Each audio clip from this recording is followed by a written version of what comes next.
올 한 해 가장 기쁜 일이 무엇이었습니까? 하고 질문해 본다면 그럼 어떤 것을 꼽을 수가 있겠습니까?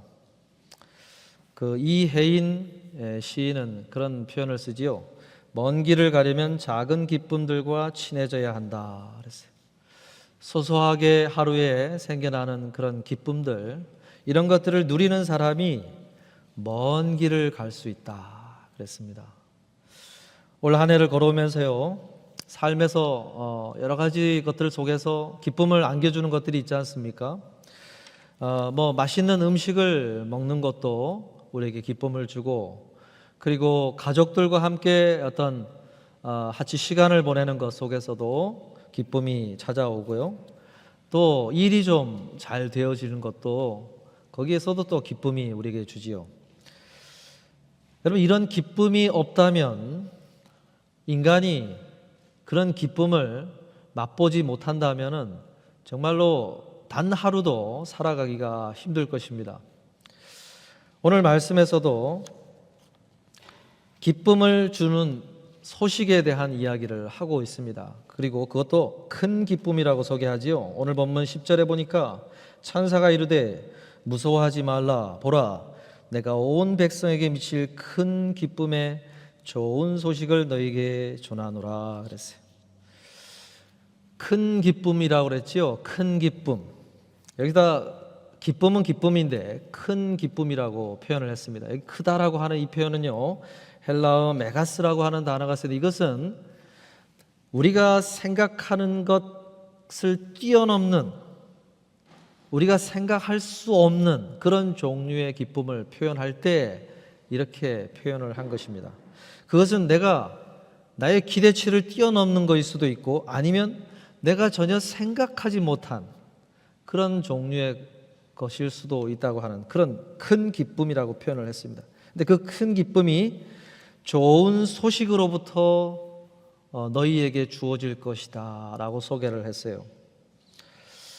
그 좋은 소식은 어떤 소식입니까? 하나님께서 친히 계획하시고 오랫동안 준비하셔서 하나님이 행하신 일, 바로 예수 그리스도가 이 땅 가운데 오신 그 사건을 말하는 것이죠. 그러니까 무슨 얘기입니까?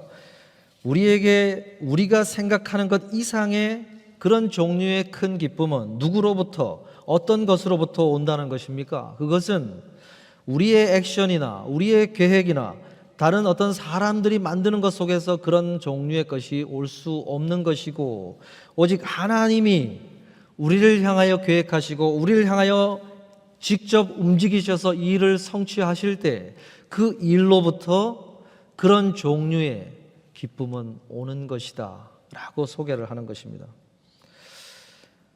여러분, 우리가 각자가 올 한 해를 돌아보실 때 하나님께서 우리의 삶 속에 행하신 일들이 어떤 것이 있었는가, 이것을 한번 살펴볼 필요가 있다는 것입니다.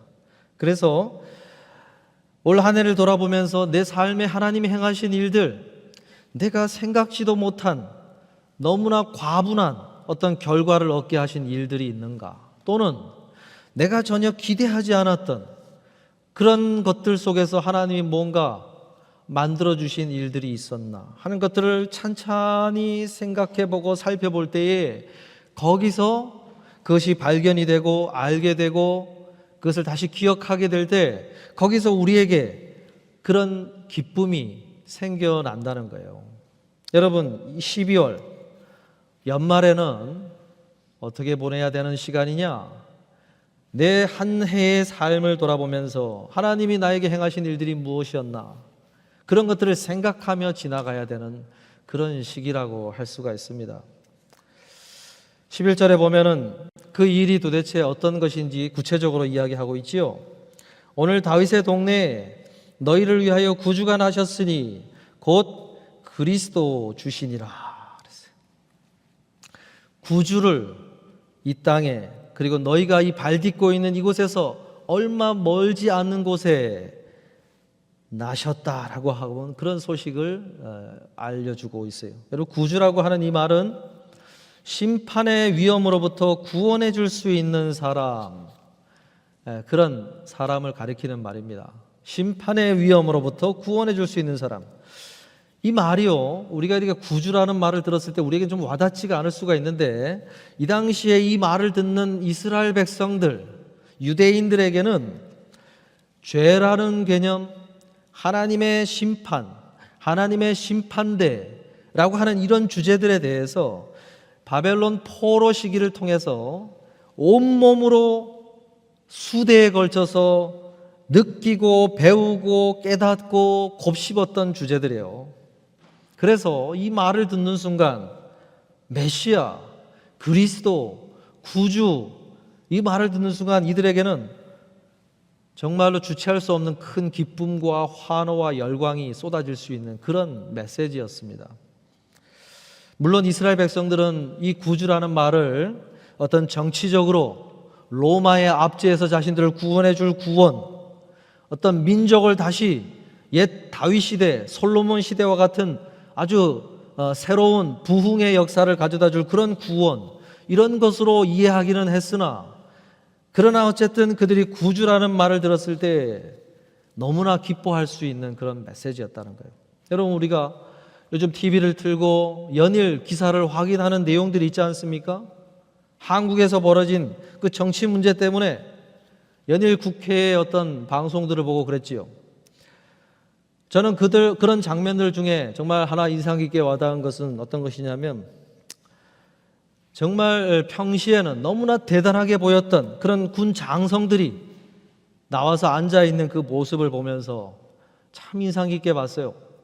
제가 군 생활하면서 가장 높은 계급이 어떤 계급이었느냐? 별 3개. 별 3개를 단 군단장이 왔을 때 그게 제가 본 가장 높은 계급이었어요. 실제로 눈앞에서 본. 그런데 그 방송에 보면은 그 화려한 그 장성들이, 그 장군들이 그곳에 나와가지고 앉아 있는데 너무나 초라한 모습으로 이렇게 보였습니다. 왜 그럴까요? 거기는 어떤 계급에 대한 자부심을 가지고 앉아야 될 자리가 아니라 죄를 신문받고 있는, 죄를 지고 그것에 나왔기 때문에 너무나 그렇게 초라한 모습이 되어 있는 것이죠. 그러면서 국회의원들이, 국방부위원들이 질문을 하면서 그러지 않습니까? 양심 선언을 해라. 그래야 도울 수가 있다. 그래야 도움을 줄 수가 있다. 하면서 그렇게 질의를 하고 있는 모습. 그러면서 그 상황들 속에서 그러한 도움을 기대하면서, 그런 희망을 생각하면서 담담히 전에와 다르게 진실을 말하고 기술을 하고 있는, 그런 진술을 하고 있는 그런 모습들을 보게 됩니다. 여러분, 그런 상황에 놓여지면 도움을 줄 수 있다고 하는 그런 사람들의 말, 그런 대상들을 보면서 얼마나 그것이 큰 의미인지를 깨닫게 되지요. 마찬가지로 우리가 내 인생의 주인처럼 내 인생의 최고 높은 자리에 별을 달고 그렇게 인생을 살아가다가 모든 인간이 마주해야 될 심판의 자리, 그런 자리가 죽음을 통해서 다가올 때에 어떤 것을 바라보게 됩니까? 그런 하나님의 심판의 위험으로부터 구원해 줄 수 있는 사람, 나에게 도움을 줄 수 있는 사람, 그런 사람이 있다는 소식을 접하게 될 때 얼마나 그것이 큰 위로가 되고 큰 기쁨이 되겠어요. 그것을 알려주는 것입니다. 그런 차원에서 천사는 나라가 쓰러져서 로마의 압제에 시달리고 정말로 궁핍한 생활을 하고 있는 그들에게 너희를 위하여 도움을 줄 수 있는, 구원해 줄 수 있는 이가 너희 가운데 태어났다 하는 소식을 전했을 때 그것이 큰 기쁨의 소식이라고 소개를 한 것입니다. 여러분, 우리는 1년을 시작하고 한 해를 마치는 이런 작은 1년이라는 그 시간의 단위를 통해서 우리는 무엇을 간접적으로 경험하는 것이냐면, 우리의 인생의 압축판, 작은 인생의 시작과 끝을 그런 시간을 통해서 경험해 가는 것입니다. 인생이라는 것은 영원한 것이 아니구나. 항상 시작이 있고 끝이 있고 결산이 있는 것이구나 하는 것을 이 인생 한 해를 시작하고 마치면서 그것을 간접적으로 연습하는 것이라고 할 수가 있어요. 그러면서 인생을 돌아온 걸음들을 회상을 해보지 않습니까? 거기에서 생겨나는 많은 감정들이 있죠. 기쁨이 있고 보람이 있고 감사를 느끼기도 해요. 그런데 반대로 후회가 있고 아쉬움을 느끼기도 합니다.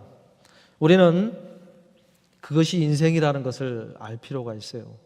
우리 인생을 마칠 때는 기쁨과 보람과 감사를 느끼기도 하겠지만 씻을 수 없는 후회, 만일 그 당시로 다시 돌아간다면 나는 이렇게 살 수 있었을 텐데 하는 그런 아쉬움, 후회, 이런 것들이 인생을 마칠 때 느끼게 된다는 것입니다.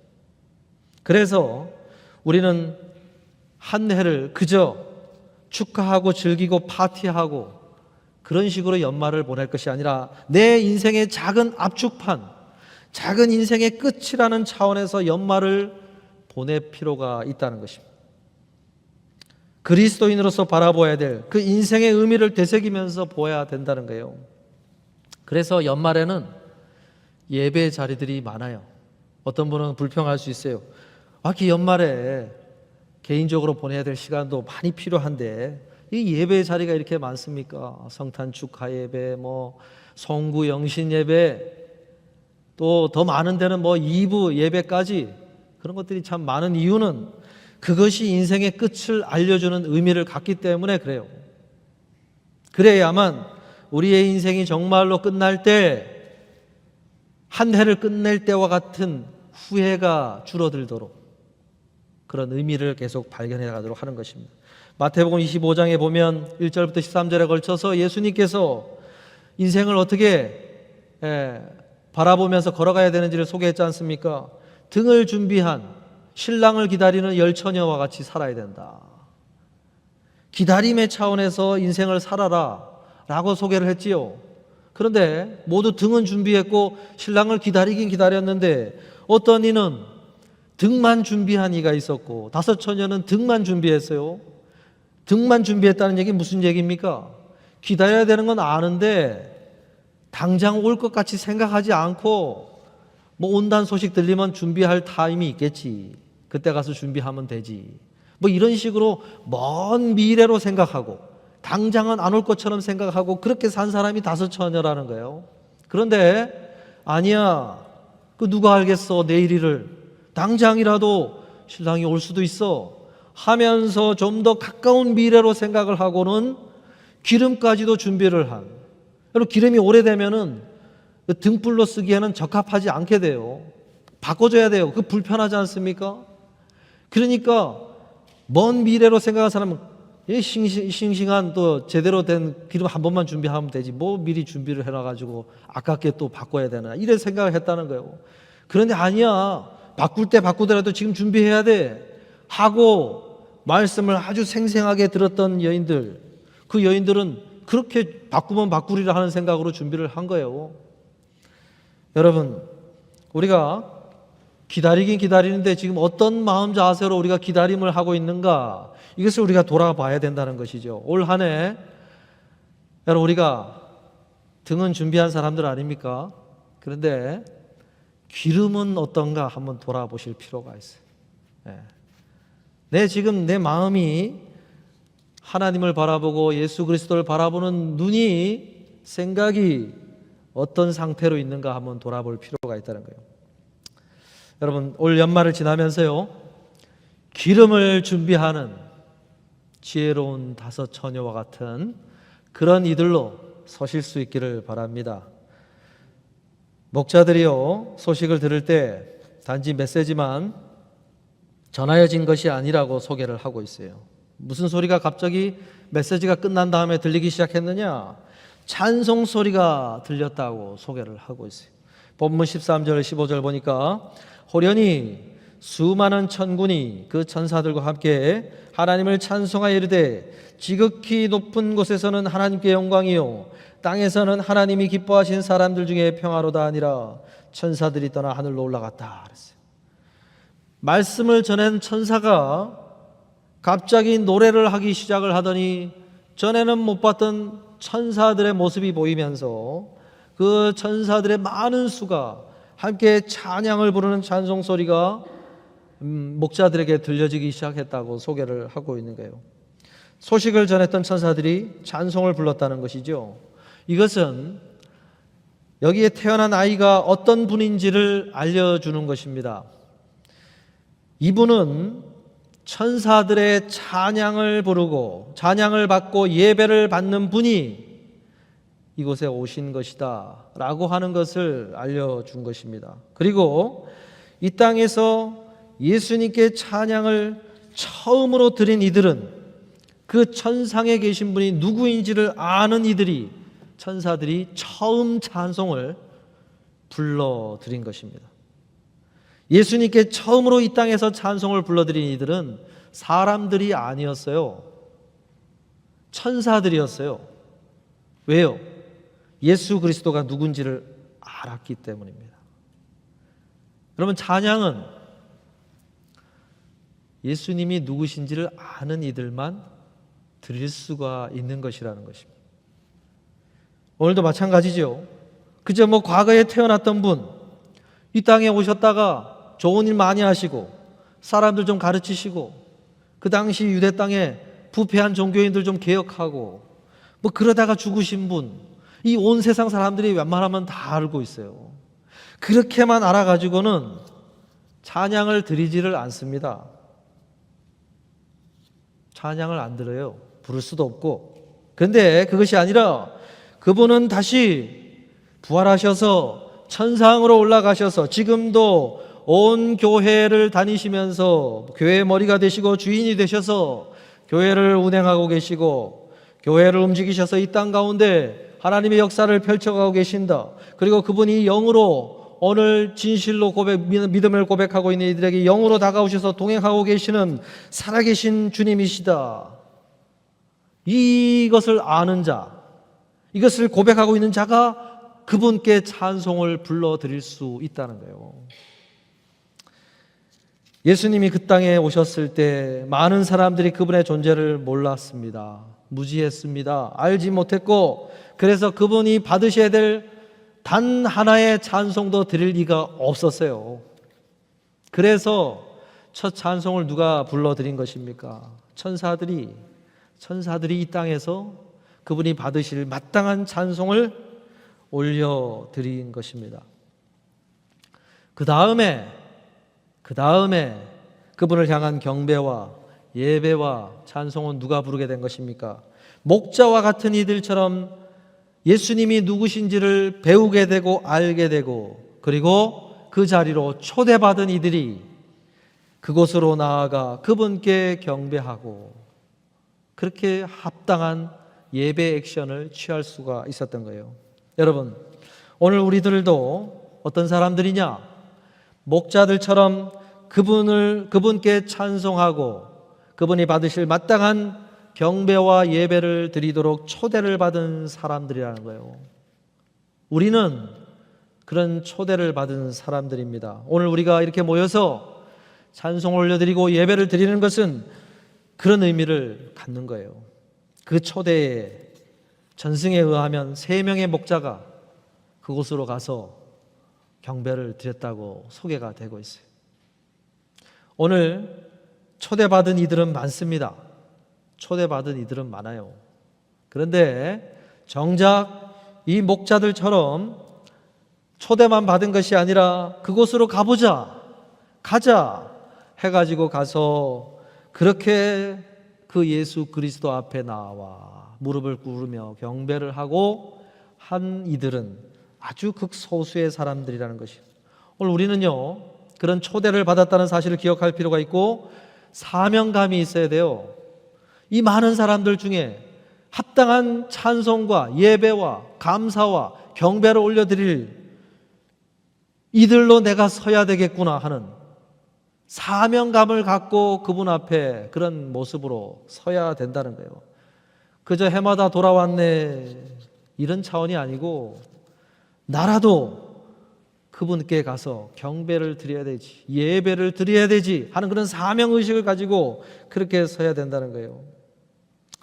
저는 우리들에게 앞장서서 찬양을 인도하고 찬양을 준비하여서 찬양 올려드리는 우리 성가대 분들께 굉장히 깊이 감사를 드리고, 올 한 해 그렇게 초대받은 이들로 나오는 이들의 걸음을 더 힘있게 만들어 주시고 앞장서서 그런 찬양을 올려드린 것에 대해서 정말로 너무너무 깊이 감사를 드리고 또 고마움을 표현하고 싶습니다.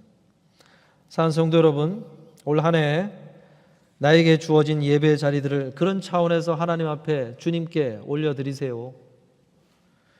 나도 주님 목자들처럼 그 초대받은 이들, 그분들처럼 서기를 원합니다 하고 사명감을 갖고 그분 앞에 올려드리는, 주님께 올려드리는 그런 시간으로 삼으시라는 것입니다. 여러분, 그런데 기억할 것은 이런 중요한 시간에 사단이라고 하는 존재가 가만히 있을 리가 없습니다. 헤롯이라는 존재를 통해서 그 많은 사람들이 찾아오는 걸음을 중단시키기 위해서 병사들을 보내고 난리를 쳤지요.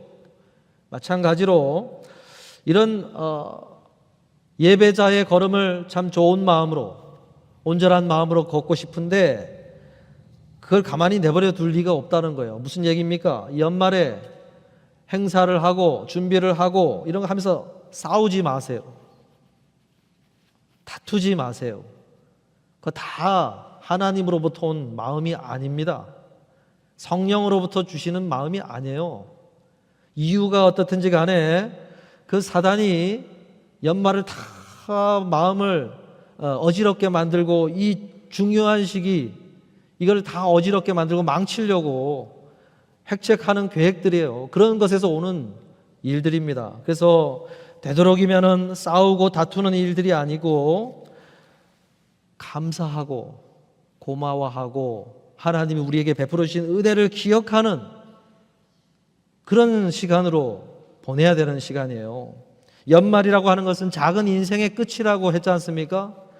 만일 여러분 인생을 마치는데 가족 중에 한 명이 인생을 마쳐가면서 이제 죽음의 순간을 얼마 남지 않았고 막 욕을 하고 손가락질을 하고 뭐 이런저런 이야기를 막 하면서 인생을 마친다고 한번 생각을 해보세요. 그보다 비참한 인생이 어디 있겠습니까? 그 인생의 마지막 모습이 그것이 가족들에게 보일 모습입니까? 그것이 아니지요. 여러분, 성경에 존경받는 하나님의 사람들의 마무리, 인생의 마무리가 어떻게 되었습니까? 야곱은 자기 아들들, 손주들 불러놓고는 축복기도 해줬어요. 그게 인생을 하나님 앞에서 살아온 인생의 마지막 사람이 해줄 수 있는 정말로 아름다운 모습이지요. 너희는 하나님을 섬기고 하나님의 뜻을 쫓아 그렇게 살아야 된다 하면서 축복기도 해주고 기도해주고, 그리고 마지막으로 야복 강가에서 야곱이 이스라엘이라는 이름을 얻게 된 그 의미 있는 자리에서 얻게 된 다리 하나를 잃고 얻은 지팡이, 그 지팡이를 잡고 일어나 하나님 앞에 이스라엘로 자신의 인생 가운데 역사하신 하나님을 경배하며 그렇게 인생을 마쳤지 않습니까? 그게 하나님의 사람의 모습이지요. 모세는 어떻습니까?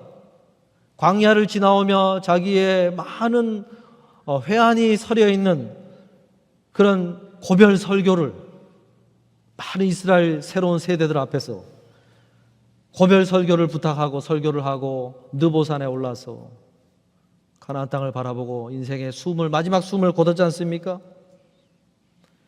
예수님도 승천하시면서 제자들 모아놓고 가르치신 거 다시 부탁하고 이렇게 살아라, 너에게 부탁한다, 마지막 부탁을 하고 내가 다시 오마 약속하시면서 그렇게 승천하셨지 않습니까?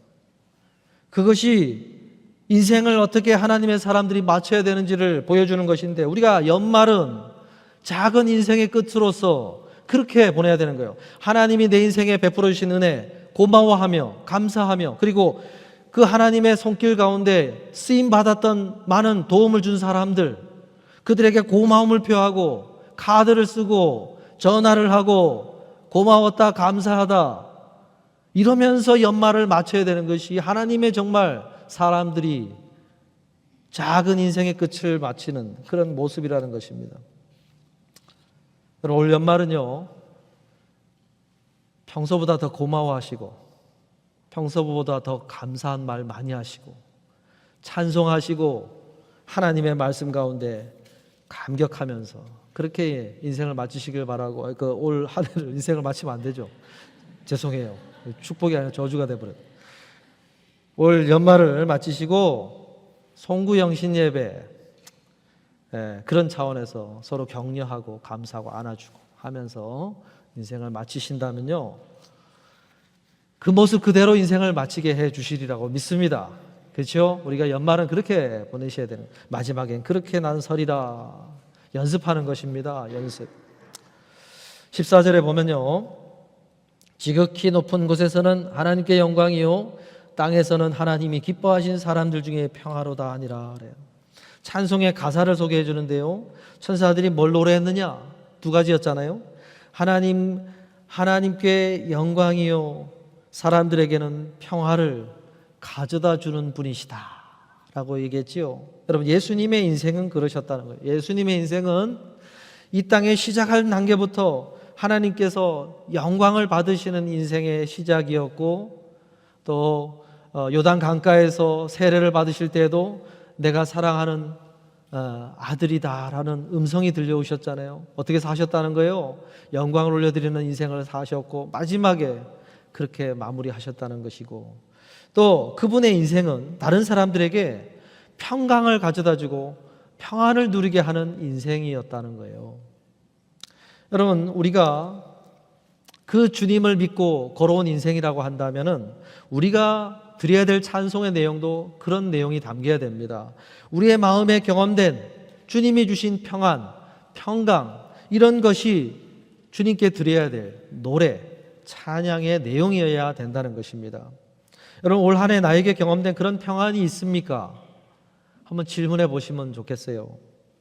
어떤 기억들이 떠오르실지 모르겠는데, 오늘 본문에 보니까 그 평강의 노래를 듣고 있는 목자들이 그 평강의 주제가 언제 들려졌다고 소개합니까? 한밤중에 들려졌다고 소개하고 있어요. 오늘 8절에 보니까 그 지역의 목자들이 밤에 한밤중에 밖에서 자기 양떼를 지키더니 그래요.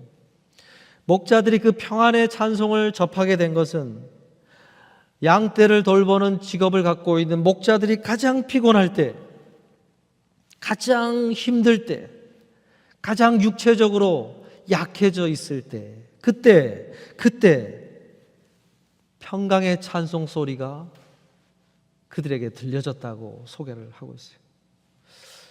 여러분, 우리의 걸어온 삶 속에서 하나님이 주신 위로, 평안이 언제 이루어졌는가 한번 살펴보신다면 아마 비슷하리라고 생각합니다. 가장 어둠이 드리워져 있을 때, 가장 눈물을 흘리고 있을 때 하나님의 위로와 평강이 그 상황 속에서 주어졌을 거라는 것입니다. 여러분, 하나님의 사람들은요, 많은 인생의 밤을 경험한 인생을 사는 사람들입니다. 왜요? 좁고 협착한 길은 인생의 수많은 밤을 지새워야 되는 인생의 길이기 때문에 그래요. 그래서 그런 밤에 하나님이 주시는 위로의 은혜를 가장 많이 경험한 그러한 사람들이 동시에 또한 하나님의 사람들이라는 것입니다. 야곱의 인생을 보면 밤이 참 많이 나와요. 밤이 굉장히 많습니다. 야곱의 인생은 밤에 형을 피해 도망가던 밤에 하나님 주신 은혜가, 베델의 은혜가 있었고, 밤에 형 만나기가 너무 두려워할 때 야복 강가에서 주신 은혜가 있었고, 그 밤의 인생이었어요. 밤에. 근데 그 밤에 하나님의 놀라운 위로를 가장 많이 경험한 사람, 그런 사람이 야곱이었던 것처럼 오늘 우리들의 인생도 하나님의 평강을 노래할 수 있는 그 주제는 어디서 만들어졌느냐? 내가 가장 힘들어하는 그런 상황을 지나면서 거기서 하나님이 주신 위로가, 평안이 만들어졌을 것이라는 것입니다. 여러분, 우리 인생을 마칠 때 하나님 앞에 드릴 찬송이 있다고 한다면 내 인생의 어두운 칠흑 같은 밤에 나타나신 빛이 되어주신 주님, 내 인생의 별이 되어주신 주님, 내 인생의 광야와 같은 곳에서도 구름 기둥과 불 기둥이 되어주신 주님, 이런 것이 내 인생에 마칠 때도 하나님 앞에 올려드릴 찬송이 될 것이라는 것입니다. 사랑하는 성도 여러분, 올 한 해를 마치시면서요, 하나님의 평안이 어디 있었는가 한번 살펴보시면 그런 지점이 있을 거예요. 한번 보시면서 그런 것을 생각하면서 하나님 앞에 찬양하고 감사했으면 좋겠습니다. 말씀을 마치려고 하는데요, 그럼 17세기 네덜란드 화가 렘브란트가 1628년도에 그린 엠마오에서의 식사라는 그림이 있습니다. 렘브란트가 이 엠마오 두 제자를 묵상을 참 많이 한 사람인데, 거기서 그림을 보면요, 우리의 자화상이 거기에 다 들어있어요. 어떤 그림이냐면은 엠마오로 예루살렘을 떠나 엠마오라고 하는 마을로 가던 두 제자가 예수님께서 조용히 다가와서 그들과 동행을 하시는 가운데는 모르고 있다가 날이 어둑어둑해져서 쉴 곳으로 가서 같이 식사를 나누면서 떡을 떼어주시는데, 거기서 예수님이라고 하는 사실을 깨닫게 되는 장면이 있지 않습니까? 거기서 그 그림을 그렸어요. 그 장면을 그렸는데, 거기 보면은 예수님이 하늘을 우러러보고 있는 장면으로 그림을 그려놓고, 그 다음에 두 제자의 모습을 그리는데, 한 제자는 눈을 동그랗게 뜨고 입이 벌어져서 예수님인 것을 깨달으면서 놀라고 있는 모습을 한 제자가 그려져 있고, 또 한 제자는 모습이 거의 안 보이는데 실루엣만 보이는데 예수님의 무릎 앞에 무릎을 꿇고 고개를 숙인 채로 막 흐느끼고 있는 그런 제자의 모습을 그려놨어요. 그리고 저 멀리 뒤편에 또 한 사람의 그림을 그려놨는데, 그 집에 위층에서 아래층으로 계단을 타고 내려오는 종, 사환이 그저 그냥 멀찍이 무표정한 표정으로 그들을 쳐다보고 있는, 바라보고 있는 모습을 그려놨어요. 그런 식으로 그려놓은 건 다 의미가 있겠지요. 예수님을 모르고 있다가 깨닫고 발견한 제자가 있는가 하면, 그 발견한 주님 앞에서 자신의 모습을 보면서 막 흐느끼고 회개하며 그 앞에 무릎을 꿇고 있는 제자가 있는 반면에, 반대로 저 밑편에서 그 뭔 일이 있는가 무표정한 표정으로 무감각하게 그냥 쳐다만 보고 있는 사환, 그 예수님이 있는 공간에서 벌어진 그 세 사람의 모습, 그것이 오늘 우리들의 자화상일 수 있다는 메시지를 거기다 담고 있는 것입니다. 무슨 이야기입니까? 올 한 해 내가 걸어오면서 사환과 같이 무덤덤한 모습으로 내가 하나님 앞에서 걸어온 모습을 하고 있었을 때가 있을 수 있다는 것이죠. 예수님이 마태복음 11장 15절 17절에서 그런 말씀을 하지 않습니까? 귀 있는 자는 들을지어다. 이 세대를 무엇으로 비유할까? 비유하건대 아이들이 장터에 앉아 제 동물을 불러 이르되 우리가 너희를 향하여 피리를 불어도 너희가 춤추지 않고 우리가 슬피 울어도 너희가 가슴을 치지 아니하였다 함과 같도다. 세례 요한이 외치면서 회개하라 하나님의 나라가 가까웠다, 그 메시지를 목이 터져라 외쳐도 아무런 반응이 없는 사람들이 있었죠. 예수님이 나타나서 그들에게 하나님의 말씀을 전했을 때도 아무런 반응이 없는 사람들이 있었어요. 그런 사람들 예수님이 얘기하신 것인데, 렘브란트가 그 사환을 왜 그려놨겠어요? 예수님이 어떤 말씀을 하든지 간에 아무런 반응이 없어요. 무덤하고 무감각한 채로 그냥 그런가 보다 하고는 그 말씀 앞에서 아무런 반응 없이 걸어온 그런 우리의 모습이 있을 수가 있고, 또 어떤 모습이 있을 수 있다는 것입니까? 깨닫지 못하고 있다가 예수님이 나에게 다가오셔서 내 삶 속에서 역사하신 그 하나 예수님의 손길을 삶을 통하여 말씀을 통하여 깨닫고 놀라게 되는 그러한 놀란 모습으로 주님 앞에 서 있었을 그런 상황, 그런 모습일 때가 있었을 수 있었다는 것이죠. 또 어떤 모습이 있을 수 있었다는 것입니까? 한 해를 걸어오면서 그것을 깨닫기만 한 것이 아니라 그 앞에 무릎을 꿇고 흐느끼면서 회개하고 전심으로 주님 앞에 고백하고 서 있는 그런 모습을 하고 있던 적도 있었을 것이라는 거예요. 여러분, 올 한 해를 걸어오면서 어떤 모습이 기억이 나십니까? 사환처럼 무감각한 표정으로 그렇게 있었던 나의 모습, 주님의 손길을 깨닫지 못하다가 깨닫게 된 모습, 주님 앞에 무릎으로 회개하며 기도하며 섰던 모습, 이런 모습이 우리의 자화상일 수 있다는 것입니다. 사랑하는 성도 여러분, 올 한 해 바라기는요, 올 연말을 마칠 때는 사환의 모습이 아니고 그저 놀라기만 하는 모습이 아니고 정말로 주님 앞에 그분을 향하여 무릎을 꿇고 한 해를 돌아보며 회개할 거 회개하고 감사할 거 감사하고 노래하며 새해 새로운 한 해를 결단하고 계획하며 걸어가실 수 있는 우리 모두로 올 한 해를 마치실 수 있기를 주님의 이름으로 축복합니다.